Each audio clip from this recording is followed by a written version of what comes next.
I started out my legal career after leaving public accounting. After I passed the bar exam, I was in Washington, D.C. in the Office of Tax Legislative Counsel with the Internal Revenue Service. I worked in the Department of Treasury. My title was I was an attorney/advisor in the Office of Chief Counsel's Office in Tax Legislative Counsel.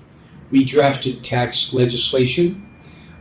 The advantages that gave me, what I learned there, was not only exhaustive review of the Internal Revenue Code, but the opportunity of how tax laws are made. One of my jobs was I would prepare documents that end up going to the Joint Committee of Taxation on the Hill, or the House Ways and Means Committee, or the Senate Finance Committee, and talk with their staff members about pending legislation and how it affected taxpayers and what the Internal Revenue Service, because that was who I worked for, what legislation they wanted. After I had a few years of doing that, I went over to Chief Counsel's office and ended up as a trial attorney, second seat mostly, second chair, just much more senior people, and I helped in tax litigation matters.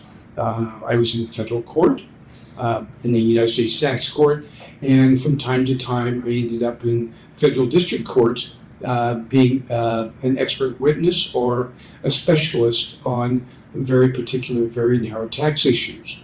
So I've had the privilege of working at national office and also then working in counsel's office to see the mechanisms and procedures for tax litigation, but also a better understanding of how tax law is implemented.